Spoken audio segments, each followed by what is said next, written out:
Assalamualaikum warahmatullahi wabarakatuh.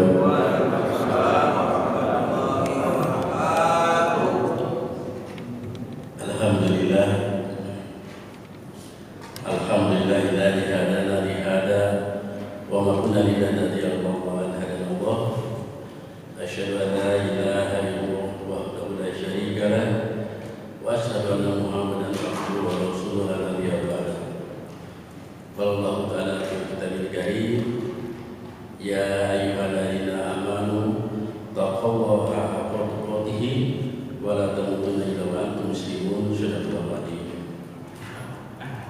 Jamaah kaum muslimin, kaum muslimat, bapak-bapak, ibu-ibu yang dirahmati Allah, marilah kita panjatkan puji dan syukur kehadirat Allah Subhanahu wa taala yang senantiasa memberikan rahmat dan hidayah kepada kita sekalian, sehingga pada subuh hari ini kita dapat berkumpul bersama-sama di masjid jihad yang kita bangunkan ini di dalam rangka menunaikan kewajiban kita sholat subuh berjamaah. Shalawat dan salam marilah kita curahkan kepada junjungan kita Nabi besar Muhammad Rasulullah SAW. Beliau adalah pemimpin umat yang telah memberikan suri tauladan kepada kita sekalian agar kita menjadi orang-orang yang takwa. Amin, amin, amin. Bapak Ibu yang kami banggakan, pada subuh hari ini saya akan mengangkat tema yaitu 4 nilai dasar beragama. Hari-hari ini kehidupan beragama kita hadir tanpa spiritual, karena kehidupan beragama yang kita jalankan sering terlihat hanya berisi pengulangan tanpa penghayatan pendalaman ajaran-ajaran agama Islam, sehingga tidak menyentuh kedalaman kalbu manusia. Belakang ini kita mengikuti ada yang aneh di dalam beragama, kasus yang kita sama-sama cermati, yaitu kasus Panji Gumilang, di mana beliau adalah pemimpin Pondok Pesantren Al-Zaitun di Haudulis, Indramayu, daerah Cirebon.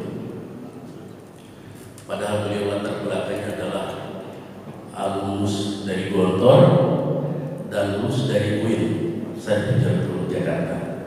Jadi bukan orang yang tidak mengerti agama. Namun menurut kajian dan hasil penelitian dari MUI Jawa Barat, terdapat penyimpangan di dalam ajaran-ajaran yang diberikan di sana. Antara lain di sana perzinahan diperbolehkan asal ditebus. Bahkan ada ibu-ibu di TV yang klaim merasa beliau ini kebetulan jamaah di sana, ditidurin terus sama Pak Gumilang. Seperti itu. Dia protes di TV, saya lihat. Kemudian yang kedua, pemahamannya ajaran komunis. Ajaran komunis, karena beliau melihat Cina ini sekarang sudah luar biasa majunya. Oleh karena kita perlu berkiblat ke komunis. Padahal di Indonesia komunis sudah dilarang, karena kekejiannya. Itu penyimpangan yang kedua.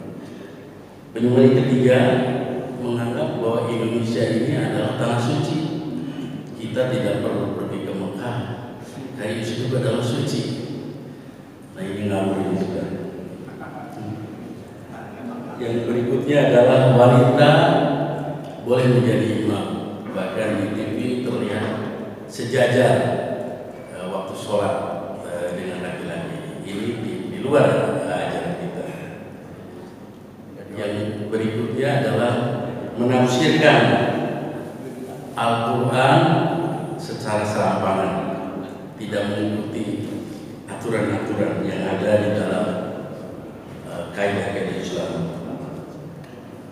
Bahkan beliau mengatakan, saya bukan mazhab Syafi'i maupun Hambali, tapi saya mazhabnya Bung Karno. Ini lebih ngawur lagi. Ada yang terakhir yang saya agak kaget bahwa di sana orang non Muslim boleh ikut sholat dan sebagainya di sana, padahal non Muslim. Ya warahmatullah, itulah perlunya hari ini kita mengkaji nilai-nilai dasar beragama. Oleh karena itu, saya akan membahas 4 nilai yang esensial di dalam beragama. Yang pertama adalah tauhid.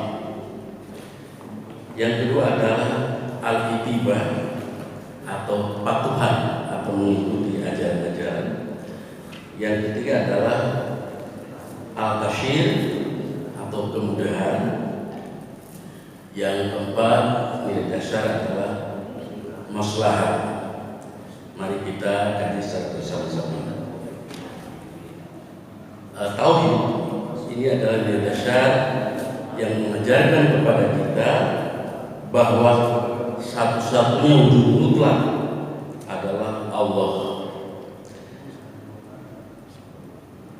dan dialah entitas yang tidak bermula dan tidak berakhir. Di dalam sifat-sifat Allah ada koda dan baka. Koda itu artinya Allah telah ada sebelum menciptakan alam semesta ini. Itu adalah koda. Sifat koda adalah sifat Allah tidak bermula. Yang berikutnya adalah baka. Baka itu adalah Allah tidak berakhir. Pada saat kita dimusnahkan, ya, terjadi kiamat, Allah tetap ada karena Allah akan menghisab kita. Hakikat tauhid adalah berserah diri kepada Allah.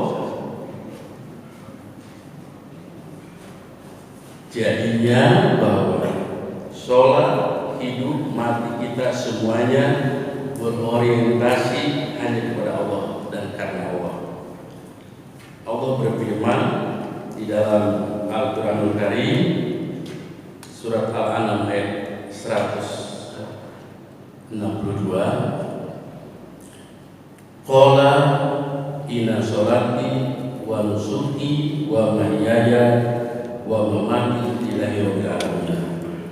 Katakanlah hai Muhammad, sesungguhnya sholatku, ibadahku, hidupku dan matiku hanya untuk Allah, Tuhan seluruh alam. Oleh karena itu, bagaimana cara kita meningkatkan tauhid kita kepada Allah? Antara lain, kita harus meyakini kebenaran tentang esa Allah. Yang kedua, secara lisan kita harus terus mengikrarkan kalimat syahadat. Setiap kita ada waktu, ada senggang, di mobil, di motor, lafazkan asyhadu an la ilaha illallah wa asyhadu anna muhammadar rasulullah. Cara yang ketiga adalah anggota badan kita mempraktekkan ajaran agama. Jadi kita waktunya sholat, kita sholat dengan khusyuk. Waktunya beribadah yang lain kita lakukan itu. Karena di Islam liberal di Turki, saya kebetulan punya teman namanya Lewis. Beliau pernah ditugaskan di Indonesia sebagai general manager di pabrik Bekasi. Dia mengatakan, Mr. Asep, tidak usah sholat 5 waktu, itu ribet. Kita cukup niat saja, bangun niat kepada Allah, cukup itu aja. Ngapain kita mesti ritual seperti itu? Sudah nggak zamannya, itu udah nggak ada.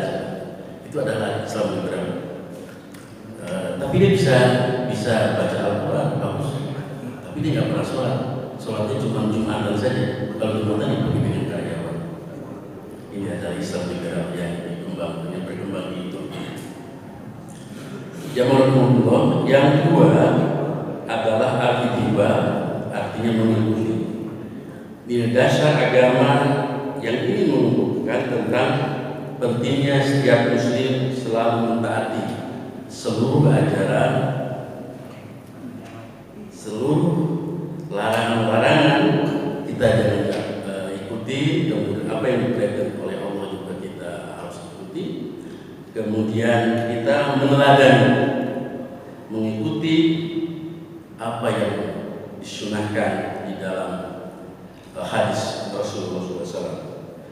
Allah berfirman dalam Al-Quran Karim surat Al-Imran ayat 31.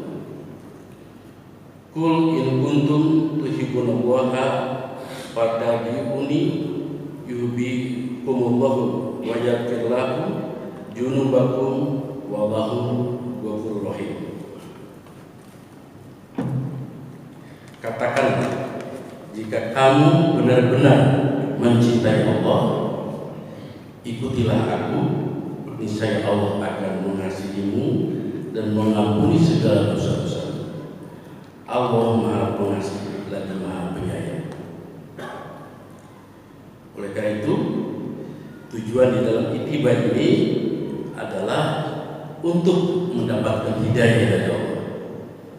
Yang kedua, teguh di atas kebenaran. Kemudian untuk mendapatkan perlindungan dan pertolongan dari Allah. Yang terakhir tiba adalah untuk memperoleh pintu taubat dan ampunan dari Allah Subhanahu wa taala.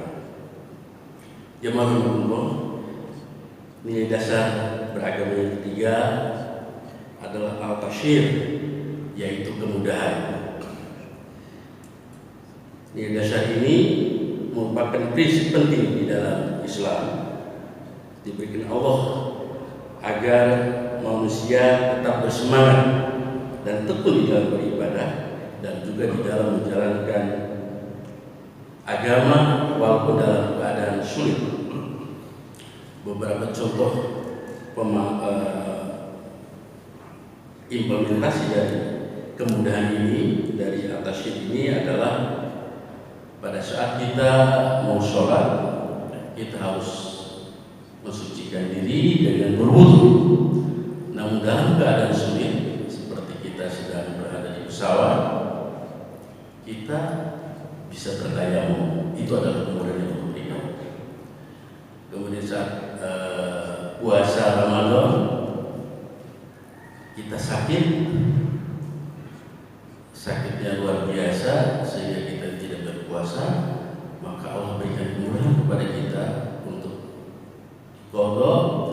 Nanti pada saat kita sehat, kita bisa dibayar puasa itu. Jemaah yang keempat, nilai dasar beragama adalah maslahat. Maslahat ini sering disandingkan dengan lawannya, yaitu mudarat. Maslahat ini artinya adalah kebaikan atau manfaat, keselarasan. Di dalam kehidupan banyak sekali kita perlu mempertimbangkan apakah ini manfaatnya, apakah ini maslahat yang ada atau tidak. Ketika kita mengkonsumsi makanan, dianjurkan untuk memakan makanan yang halal dan thayyib. Selain itu juga harus menghindari perilaku israf atau berlebihan, sehingga tidak menimbulkan terjadi mudarat bagi tubuh kita. Contohnya daging babi, kita dilarang oleh Allah memakan daging babi. Ini adalah haram. Namun belakangan kita tahu betapa bagi babi ini ada cacing kita yang berbahaya untuk kesehatan kita. Jadi masalahnya kita baru tahu terakhir ini. Kemudian juga alkohol kita dilarang, ini haram, karena menurut penelitian di barat bahwa dari alkohol itu bisa menimbulkan kerusakan otak di dalam manusia. Jemaah Allah, banyak sekali contoh-contoh maslahat yang bisa kita gali, kita kaji secara bersama. Bahkan kita jujur laki-laki pengennya tidak satu istri.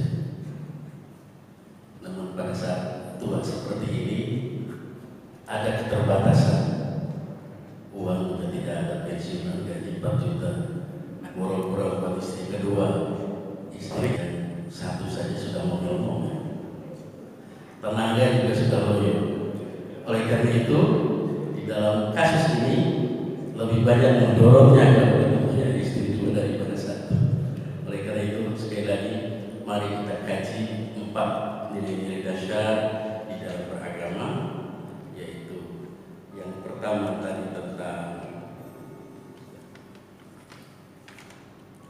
tabib harus kita terus perkuat dan perdalam.